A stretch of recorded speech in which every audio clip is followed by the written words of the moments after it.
Welcome back to Unqualified Opinions. I'm your host, Michelle, and today's podcast is about when a power of attorney exceeds its legal authority, elder rights, fiduciary duties, and legal remedies.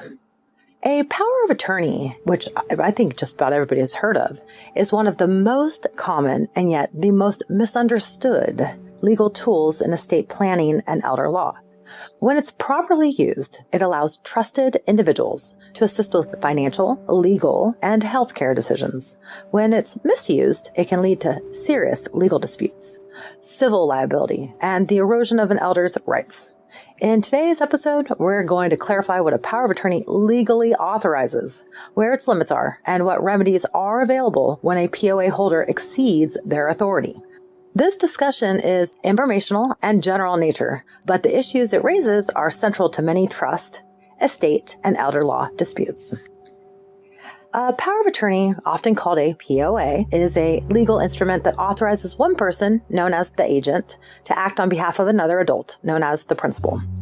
Under California law, a POA is a delegation of authority, not a transfer of rights. That distinction matters. A valid power of attorney grants only the authority expressly stated in the document, imposes fiduciary duties of loyalty, good faith, care, and full disclosure. It does not, by itself, establish incapacity, does not permit the agent to override the principal's expressed wishes when the principal remains capable. The agent's obligation is to act solely in the best interest of the principal and strictly within the scope of the authority granted. Any departure from that framework can expose the agent to legal consequences. Litigation involving powers of attorney most often arise when an agent's conduct becomes or exceeds lawful authority, or conflicts with its fiduciary obligations. Common legal issues include restricting an elder's communications or associations, exercising unilateral control over finances or healthcare decisions without transparency, refusing to provide accounting or documentation when requested, treating disagreement or independence as evidence of incapacity, isolating the elder from family members, advisors, or advocates. Depending on the facts, this conduct may give rise to claims for breach of fiduciary duty, elder financial abuse, undue influence, and or related civil violations. Importantly, intent is not always dispositive. Even well-intentioned actions can create legal exposure when authority is exceeded. One of the most critical points to understand is this. Executing a power of attorney does not extinguish an elder's constitutional rights or statutory rights. Absent a court order of conservatorship, elders generally retain the right to communicate and associate freely, the right to make personal and financial decisions. The right due process before liberty or decision-making authority is restricted. A power of attorney does not authorize confinement, isolation, or suspension of these rights. Any attempt to impose such restrictions without judicial oversight may be subject to legal challenge. Now, confusion between a power of attorney and a conservatorship is a frequent source of conflict. The distinction is legally significant. A power of attorney is a private legal instrument, typically revocable, governed by fiduciary and contract principles.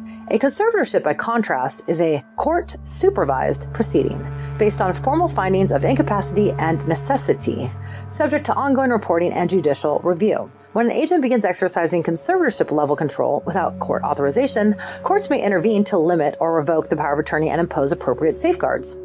When concerns arise regarding misuse or abuse of power of attorney, several legal remedies may be available, including demands for formal accounting, petitions to suspend, revoke, or limit power of attorney authority, claims for breach or fiduciary duty of elder abuse, initiation of conservatorship proceedings when appropriate, referral to adult protective services in cases involving neglect or exploitation. Now, early legal intervention can be critical. Prompt action may help preserve evidence, prevent escalation, and restore lawful decision-making structure. Capacity is a legal determination, not a subjective conclusion. Courts and practitioners assess capacity based on functional ability and contemporaneous evidence, not merely disagreement with an agent's decisions. An elder may lack capacity in one area, such as complex financial transactions, while retaining capacity in others, including expressing preferences or maintaining personal relationships. Where an elder can express intent, those expressions carry significant legal weight. Independence and dissent do not equate to incapacity. A power of attorney is an essential planning tool, but its authority is neither absolute nor unreviewable. When an agent exceeds the scope of authority or violates their fiduciary duties, legal remedies exist to protect elders and preserve their rights.